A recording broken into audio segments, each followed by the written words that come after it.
dumbass. What are you going to do now? You're going to eat crow and go back to work for one of them? You're going to go to work for Auto? Oh, you can't go to work for AutoZone. You're not stupid. You got to be stupid to work at AutoZone. You know, she went online the next day and she said, let me tell you about this guy named Brad Hamilton. He's the real deal. He da-da-da-da-da. And oh, by the way, ladies, this is online. The whole world can see. Yeah. By the way, ladies, he says he can help us with our sewing projects if we wanted to, but I don't think we need no man helping us with our sewing projects. I'm like, oh my God. And I've been busy ever since.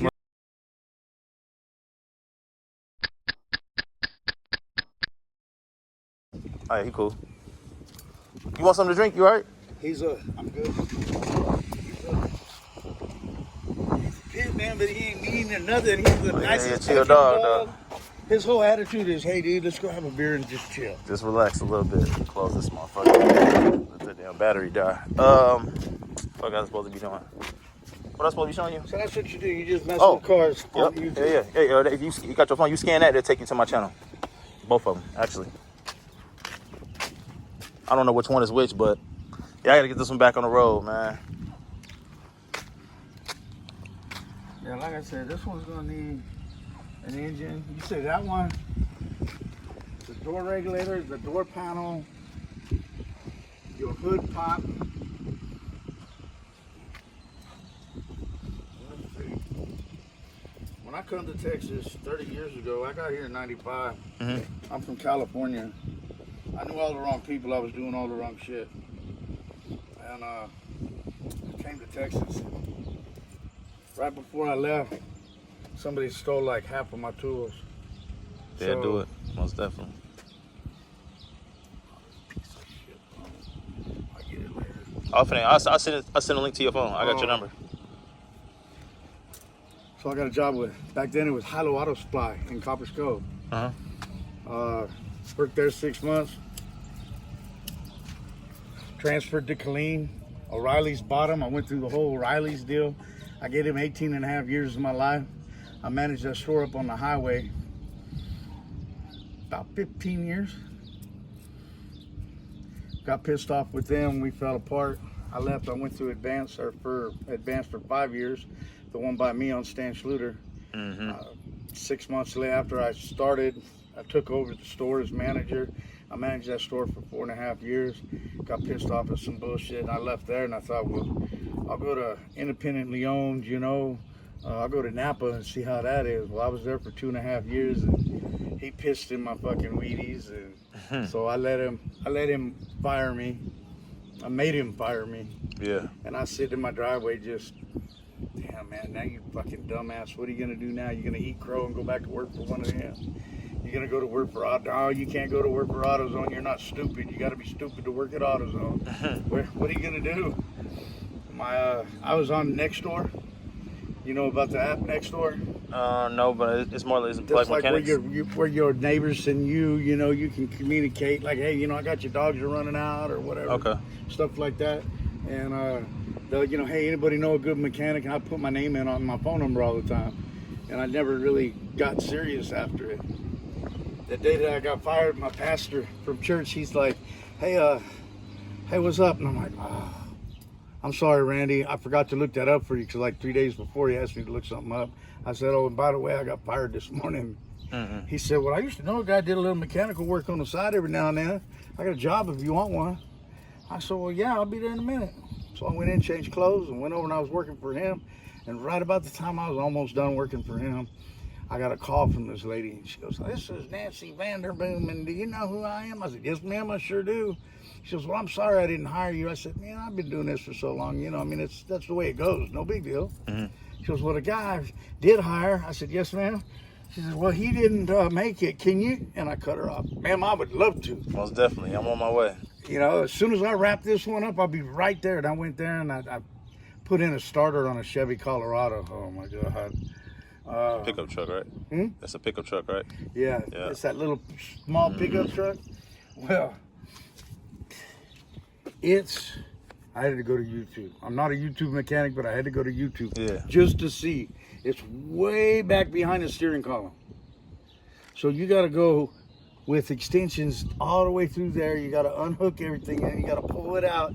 You got to, like a puzzle, you got to work it out, then you got to work it down, then you got to work it back halfway before you can get it out. You think the other mechanic knew that and just didn't show? I don't know, but I know that the husband is mechanically inclined. He's got all this race stuff. He's got toolboxes. He's got all the equipment. Yeah. But you know, the request for a mechanic had, you know, we're both over 60 years old. We're both disabled. Blah blah blah. I got there. He had it jacked up, the driver's side wheel off, the whole inner fender out, and the battery out. And I guess that's when he quit. He said, "No, I guess you're gonna have to call somebody." So she called me. I went out and I changed it. Well, he paid me a little more than he should have, especially since he did half of the work. And I was texting back and forth with her, and I was telling her just who I was, you know, where I come from, about my dad, my mom, you know, I've been a mechanic all my life, from my bicycle to mini bikes, lawnmowers, everything I drove. Worked for Firestone for a while. You know, my dad, he taught me how to work until it's done, and he taught me how to think when you get stuck in there. You know, my dad worked for Union Oil in the oil fields. Well, if you out in the middle of BFE and something goes down, it don't matter if you know what you're doing with it or not. You got to fix it. You got to figure it out. There's another car coming behind you. Fabricate a part or fabricate a tool, you know. So that's how my thought process is. I get stuck sometimes on stupid shit because can't try this, try that, keep trying. Yeah. And then it'd be like something I first started with, and I go, son of a bitch, I should have done this to begin with. But that's how my dad is. That's how he taught me. He taught me how to think. My mom, she taught me how to cook, how to clean, how to do laundry. You know, she didn't teach me how to iron, but she told me we had an iron if I ever needed to iron something. Most definitely. You iron your own crap, so I learned how to iron. She taught me to sew. She said, I don't want you to be dependent on anybody. In between my mom and Boy Scouts, you know, I could sew a button that popped off. I could sew a stitch, you know, for a tear or something like that. My dad was a square dance caller also. So, you know, my mom would go get material and patterns and cut shit out, and she'd sew up dresses and the matching tie for my dad and all that. I'm not into all that, but I could set up that sewing machine. My inseam's only 25 inches. I'm about a 38 waist, 25 inch. Jeans, it don't matter, they just ball up. Yeah. If I go get me a pair of Dickies or some dress pants, there's nothing I can do. Nothing. No. I go home, I turn them inside out, I can, you know, get them where they need to be. I cut off about 4 inches. I get that iron and I iron about a ½ inch and then fold it over one more time and iron it real good, run it through the sewing machine. Man, I'm not going to an alternator to do that. Yeah, shit. you figure it out and it'll save you a lot of money too, though. It does. Yeah, for sure. And so, you know, she went online the next day and she said, let me tell you about this guy named Brett Hamilton. He's the real deal. He da-da-da-da-da. And oh, by the way, ladies, this is online. The whole world can see. Yeah. By the way, ladies, he says he can help us with our sewing projects if we wanted to, but I don't think we need no man helping us with our sewing projects. I'm like, oh my God. And I've been busy ever since. Most definitely, you got in the right I had a community. few slow spots, but I've been going. Yeah, that's beautiful right there, man, for sure. And you ain't too much stepped outside of what you do, though. You know what I mean? So yeah, that's dope. No, like I said, I've always, even when I worked for the parts store, I was doing shit on the side anyway. You know, I'm working on mine. I had a 79 GMC. My son stole it from me. I think I put 3 motors in it. I put two or three transmissions in it.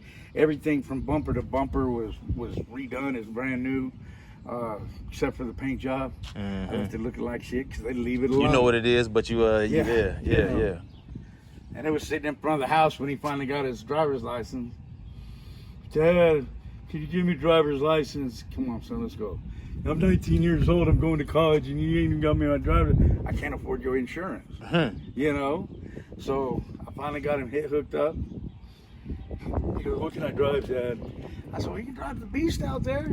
It don't, you know, it's gonna cost you, you know, gas. But, so he's driving it, he drove it, he went to Abilene Christian U. He goes up to Abilene Christian U, he comes back the next break, and he said, man, Dad, I love this truck. I ain't never getting rid of this truck. So what the fuck you say? That ain't your truck. That's my truck. Yeah, for sure. Oh, Dad, I ain't never getting rid of that truck. Emphasis on stove. It had the 3/4 race cam in it. You know, good dual plane Edelbrock carburetor. I mean, it had headers. It had, you know, it had 12s in back behind the seat. Mm-hmm. It had a little thump in it, and I had all the interior done. I just didn't do the paint. I figured if I did the paint, somebody'd want to steal the fucker. You already know it.